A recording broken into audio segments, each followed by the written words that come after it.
व्यक्ति समाज में रहते हुए अनेकों भ्रमों और भ्रांतियों से घिरा रहता है। जिस प्रकार अंधेरे में पड़ी रस्सी से सांप होने का भ्रम पैदा हो जाता है, भय लगता है, इसी प्रकार नाना प्रकार के भ्रम इंसान को भयभीत किए रहते हैं।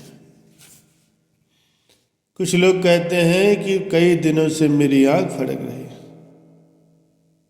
उन्हें कई प्रकार की बातें दिमाग में आती हैं। एक बार किसी महात्मा जी ने कहा कि लोग आंख फड़कने को अशुभ मानते हैं, लेकिन मैं तो कहता हूं कि आंख का फड़कना ही तो शुभ है। अशुभ तो तब होगा जब ये फड़कना ही बंद कर देगी। प्यारे सज्जनों, ये बात ध्यान देने की है कि सद्गुरु की कृपा से जब ब्रह्म ज्ञान की प्राप्ति हो जाती है तो पता चलता है कि इस ज्ञान को पा करके सब शुभ ही शुभ है और इसे पाए बगैर शुभ भी अशुभ हो जाता है। किसी बिल्ली के रास्ता काटने पर महात्मा जी फरमाते हैं कि बिल्ली के रास्ता काटने से पहले हमें उस प्रभु की याद रहे, संत सद्गुरु की याद रहे तो सारे भ्रम दूर हो जाते हैं, सभी बलाएं टल जाती हैं, मन शांत हो जाता है। गोस्वामी तुलसीदास जी एक स्थान पर फरमाते हैं कि तुलसी भरोसे राम के, निर्भय हो के सोए, होनी तो हो के रहे, अनहोनी न होए।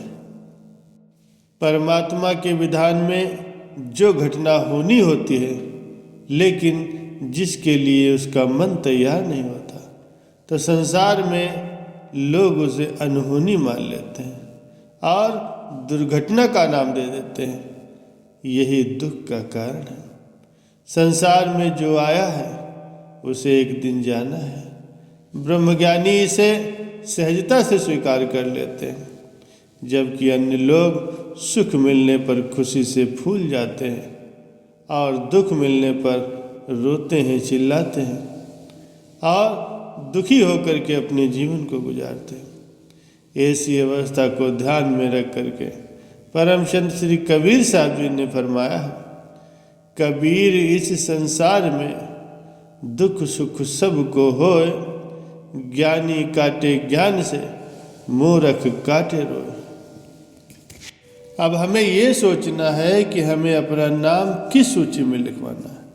मान लें कि आँख फड़कने से कोई मुसीबत आ सकती है, तो इस विषय में संत महापुरुष हमें सचेत करते हैं कि मुसीबत के समय कभी ये मत कहो कि हे भगवान मुझ पर मुसीबत आ गई, बल्कि ये कहो कि हे मुसीबत, मेरे साथ संत सद्गुरु हैं जिनकी कृपा से सब ठीक हो जाएगा। अब दूसरे पहलू की ओर देखें तो दाएं हाथ की हथेली में खुजली होने पर कुछ लोगों को भ्रम होता है कि कहीं से धन प्राप्त होने वाला है।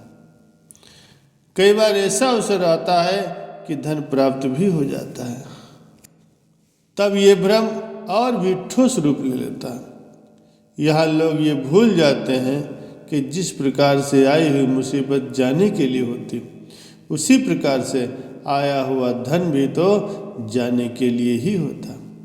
साथ ही अर्जित किए हुए धन का संबंध आप द्वारा किए गए कर्म से है, हथेली की खुजली से नहीं।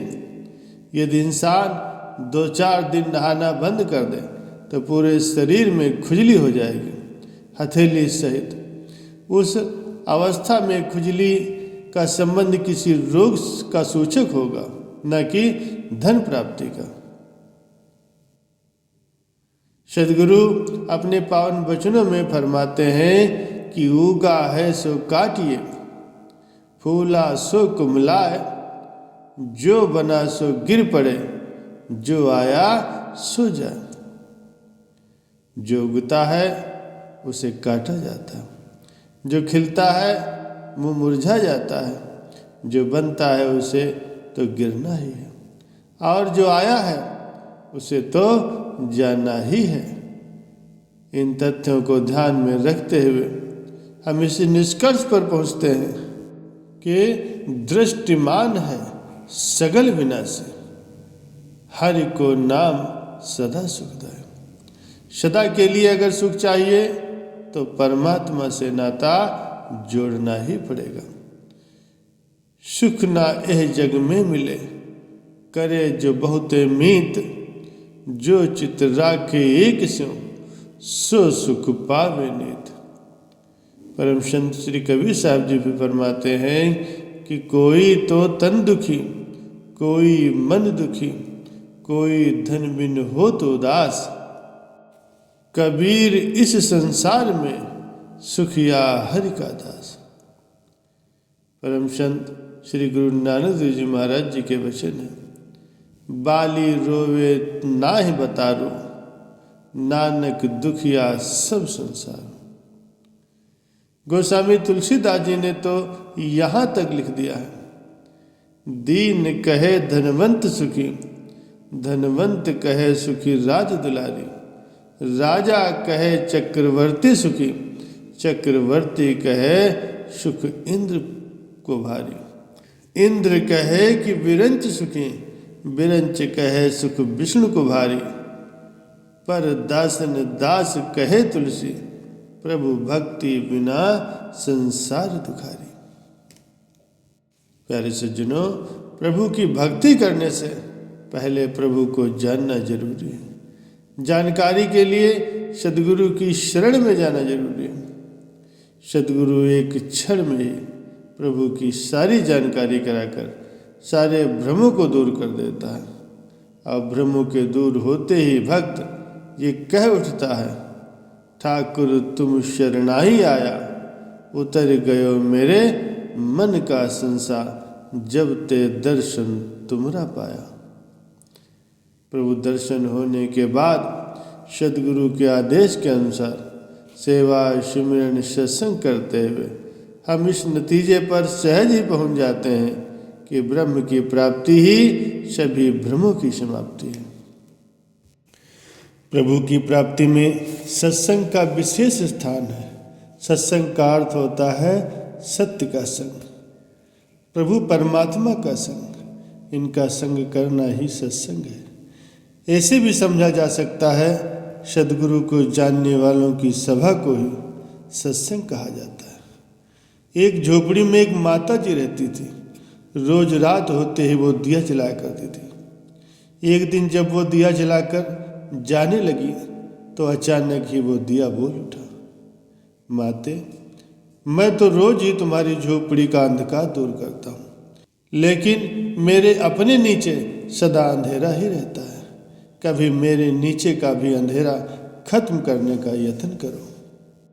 माता जी ने दिए की बात सुनी और मुस्कुराते हुए रसोई में चली गई। वहाँ उसने आटे का एक और दिया बनाया, फिर उसे जलाकर पहले वाले दिए के पास ला करके रख दिया।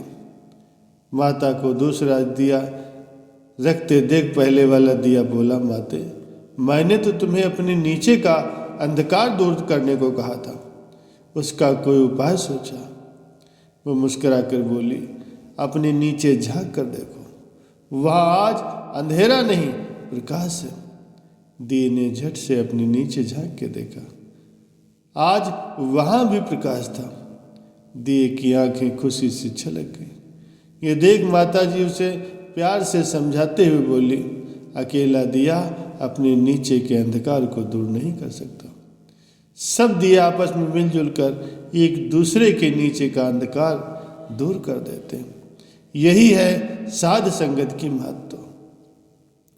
ज्ञान लेने के बाद हमें सत्संग जरूर करना चाहिए।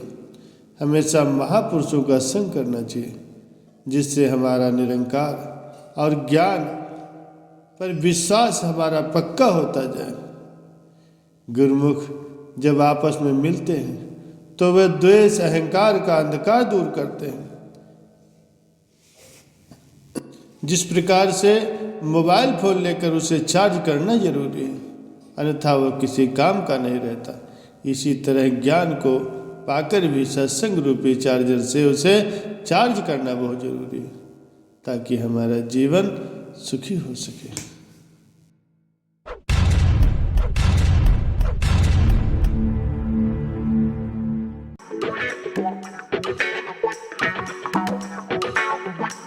Yeah.